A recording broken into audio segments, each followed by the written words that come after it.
attacks began when 3 persons were shot to death by police in a series of unconnected incidents earlier this week. In today's press conference, Chief Davis blamed television news reporters for sensationalizing the recent police shooting. He also blamed the rumors of his resignation on what he called his enemies on the city council and in the mayor's office. During the 30-minute press conference, Chief Nelson shouted his angry answers at reporters and pounded the podium for emphasis. Persistent rumors that he would step down from his job were later refuted.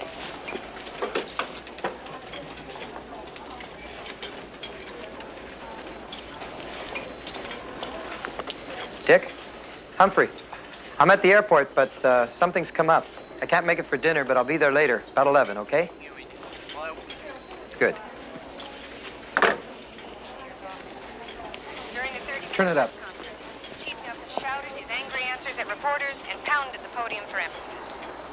His attacks on the city council and the mayor's office is the newest outburst in the longest simmering political feud in this city. This is Carolyn Coates. Now back to News Center 6. Turn it off.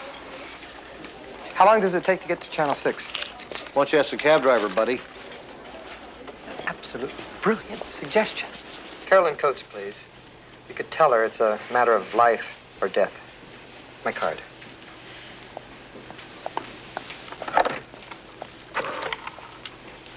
Carolyn, there's a guy out here who wants to see you about a small matter of life or death. No, I don't think he's one of those. His card says he's Dr. Humphrey Baxter from Johns Hopkins University. Right. She'll be out in a moment. Thank you. Oh, may I have my card back?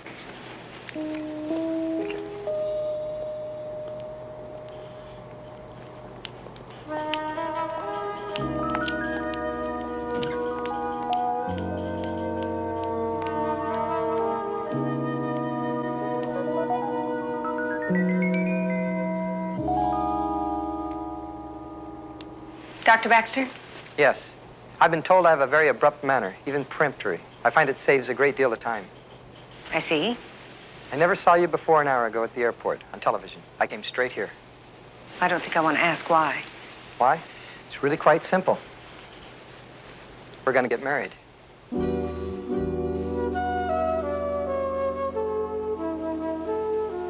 really are a nutcase, aren't you? Humphrey, get in here. You should have let us pick you up at the airport. Come on, Dick. Meeting people at airports should be declared a crime. A federal crime. Stella's just in here. Look who's here. Nothing's wrong, is there? I mean, your call from the airport. Oh, and no, Stella, nothing's wrong. Oh, nothing's wrong, and you look as splendid as ever. By the way, I have great news. Vingelberg has accepted me. In Vienna? I got the word just before I left Baltimore, so I thought I'd come up here and spend a month with you two and then fly from here to Vienna. That is, if it's all right with the both of you. All right, Humphrey. You've no idea what you'll do for my position with the faculty wives pecking order. Vingelberg. There's a rumor going around that he's close to a breakthrough on the aging process. It's a bit more than a rumor. So that's why he needs a top endocrinologist. Mm-hmm. And I have some more good news. I'm going to get married. Humphrey. When? To whom? Soon, I hope. Would you like to meet the bride? Well, of course. When? I think right about now. Frank Nelson shouted to reporters that he had no intention of retiring. Not today, not next week, not ever. TV cameras were barred from today's press conference, which featured heated exchanges. Carolyn Coates? Do you know her? Well, hardly. You're talking to the shabby professor and his wife. We don't pal around with those types. How long have you known her? About 4 hours, I'd say. And you're going to marry her? I am. Does she know it? She does. You mean she said yes? Not yet. But she hasn't said no either.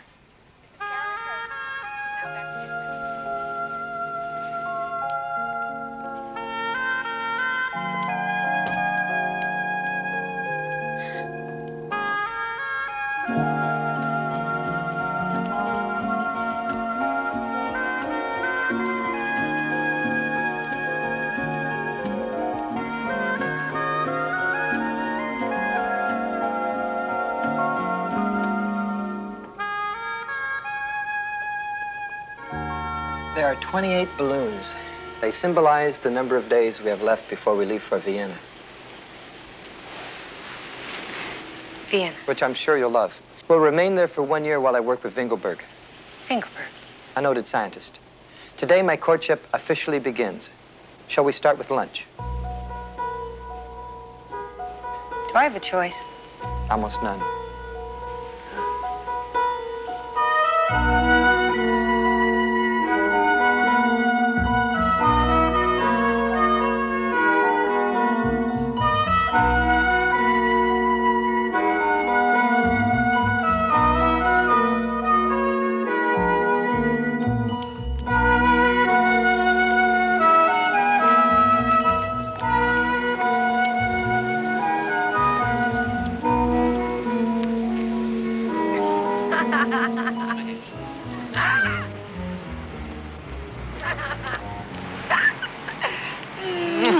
You're crazy, you know that? Absolutely mad as a hat. Well, I'm a bit ostentatious, perhaps, but since this is your last day in the television industry, why not?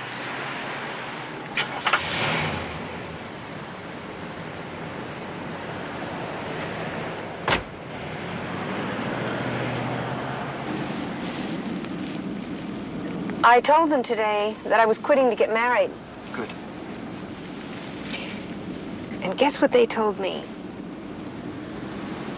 They told me that I could either quit and get married, or I could have the anchor spot on the 6 o'clock news. So guess what I told them?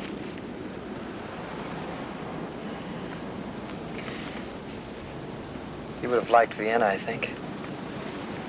I'm sure you would have. Oh, Humphrey, it's only for 1 year. And you can fly back and see me at least once or twice. We can write, we can phone each other. We'll still be engaged. Telephone, yes. Right, of course, but fly back, never. Dr. Vingelberg would never stand for that. He's too close to that breakthrough. On his aging process, honey. If he's right, and he always is, I won't get out of that laboratory unless they burn it down. You won't change your mind?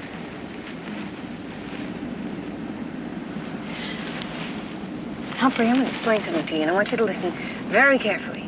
Certainly. 5 years ago, I was a Nebraska farm girl just out of business school. Next week, I'm going to be a $200,000 a year anchorwoman on the best station in the biggest market in this country. And it's not because of my brilliant mind. It's because all those genes and chromosomes you're always talking about make me look the way I do. They're not paying for my expertise on the common market. They're paying for my looks and my youth, and I'm not going to have them forever. No, perhaps not. But what's to become of us? Hans, come on, we're in love. Very much so. It's only going to be 1 year. And then after that, well, after that, we'll have forever. Then it's settled.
Flight, isn't it? From Vienna, it's 15 hours. Is she here? Dick's in the study. Welcome back, Humph. How was Vienna? Where is she, Dick? I wired that I meet her here. I've been trying to call her for a month, but her phone's been disconnected or something, and somehow I keep missing her at the studio. Is she all right? Carolyn's fine. It's just that, Carolyn's fallen in love with a tennis star. A tennis player? Well, he's more than just that. He's Alan Brody, the national singles champion. He's showbiz, Humph. Just like Carolyn. She's not just a pretty face you see on the 6 o'clock news anymore. She's a celebrity. And so is Brody. They can't tie their shoes without it's getting into the papers. They're getting married next month, I think. Where are they now? Caroline's moved into his place out at Malibu. What's the address? You're not going to do anything foolish, are you? Whatever gave you that idea, Stella?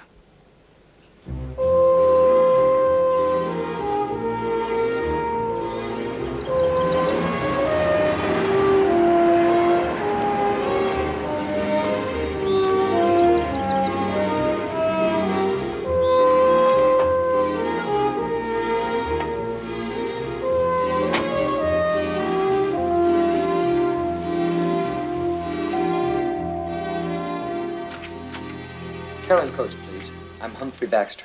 They're expecting you. They're down on the court. Thank you.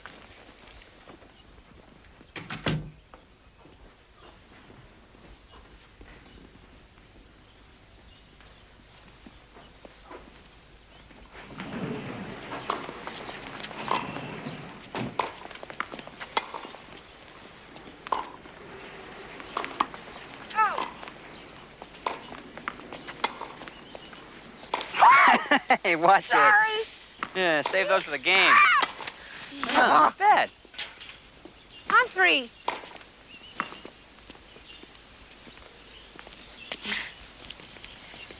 Well, what do you think of us? I think yes. I think you're both very charming, and I hope we'll all be friends. There, you see, darling, what did I tell you? Humphrey's the most sensible man I've ever known. She's told me a great deal about you, Doctor. All of it flattering. Humphrey, please. Or Humph. That's what all my friends call me. Come on, let's practice. He's teaching me. You know, I picked up a newspaper the other day, and there was a story in it about you and a Dr. Vingle something. Bingelberg. Yeah, Vingleberg. It was a pretty complicated story, but the gist of it seemed to be that the two of you had made some kind of breakthrough, discovered the fountain of youth or something. Nice one. No, nothing so fantastic. But it's made you famous, Humphrey. Not as famous as the two of you. You both have youth and fame. It's a heady mixture. Yeah, well, I don't know about the youth. I've got a match next week with a 17-year-old kid who'll probably wipe up the court with me. But then, who wants to be young forever? I do. Me. Really? Yes. Well, those newspaper stories weren't entirely accurate. For one thing, they didn't give Vingelberg enough credit. But we did make a breakthrough, a very complicated and expensive one. In fact, I brought you an example of it as a present.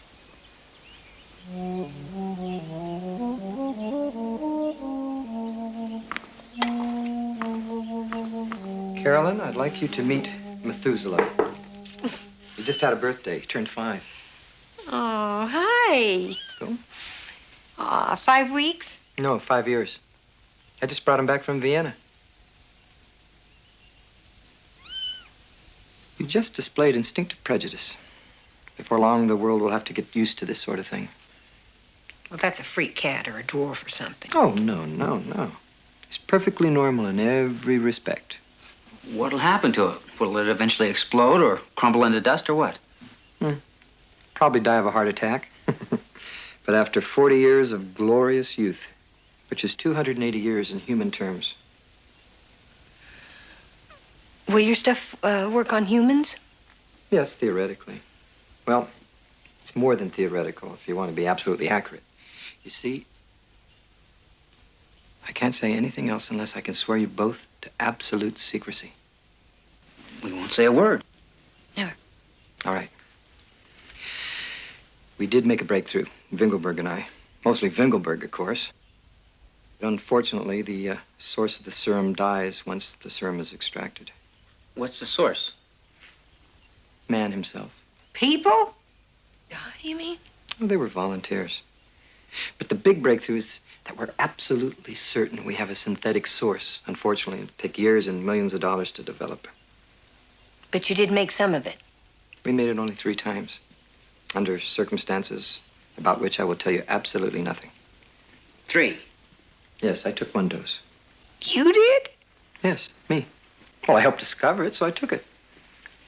Vingelberg also took 1. He's 68 and as ugly as a monkey. He's going to remain 68 and ugly for 200 years.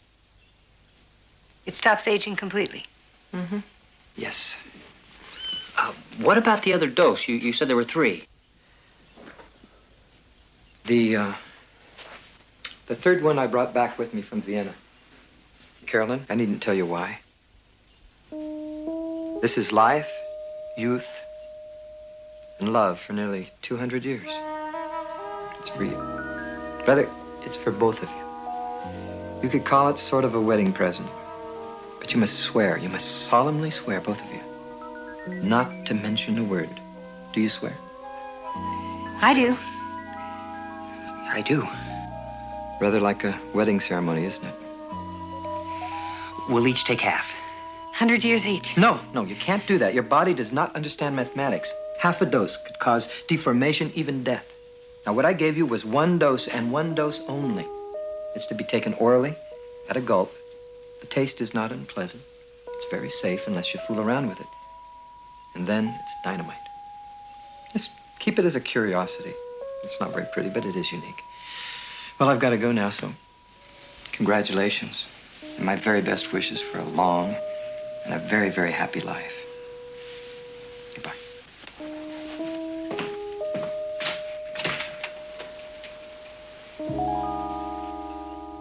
I want you to take this right now, right away. No, darling, I want you to take it. It's for you. Please. You're the athlete. Think of your game. You mean there's something wrong with my game? No, of course not. Your game's holding up beautifully. Everyone says so. Holding up. The kiss of death. Darling, I don't want to see you get old and sick and ugly and die. I'd die rather than have that happen. That's just how I feel. Would you still love me even if I grew old? Sure I would.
And the bad of it, folks. We'll continue our series tomorrow at the same time. Until then, this is Pat Ward, Channel 10 News. So, what do you think of our new co-anchor? Well, she's a little young. That's what the ad agencies are buying this year. Youth. Youth. Well, she looked good. You'll meet her next week. Listen, by the way, could you go to see Jan in makeup? She has an idea about your hair. Sort of pull it back or something. She swears it'll take a couple years off you. Sure. I can do that. Go see Jan.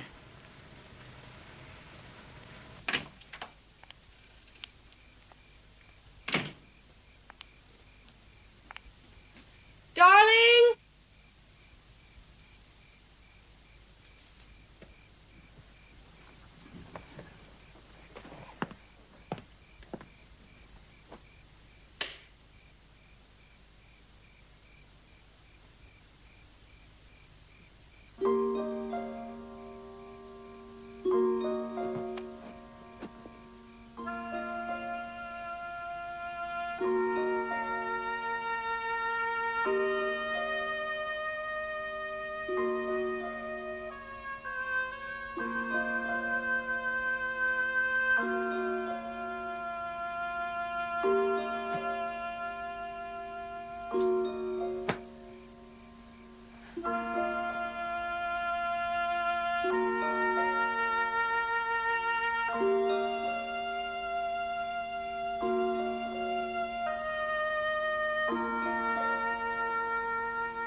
I left him.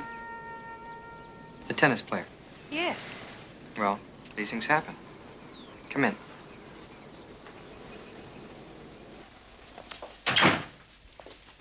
It's all your fault, Humphrey.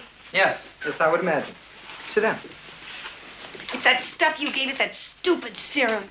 I suppose that means that you drank it. Yes, I drank it. Behind his back. What did he say when you told him? I didn't tell him. How do you tell somebody that he's going to grow old while you're staying young? I just drank it. And then I filled the thing up with water and I threw a little quinine in it. Why the quinine? Well, to give it that bitter taste that it has. I see. Go on. Well, then I started watching him.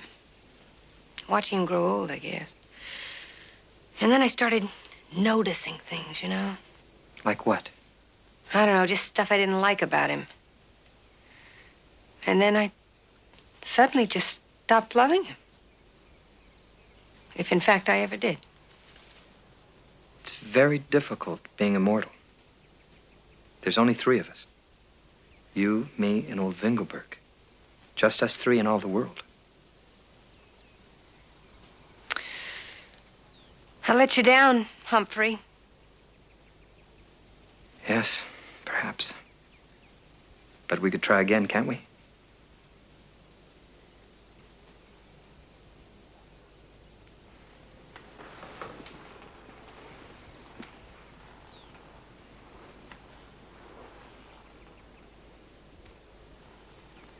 By the way, you're quite sure it tasted bitter? Yes, it was very bitter. No mistake about that. No. That's strange. You see, when I first filled the bottle, I used tap water and salt for taste, you know. So clearly, someone else drank it and substituted something else, which you drank.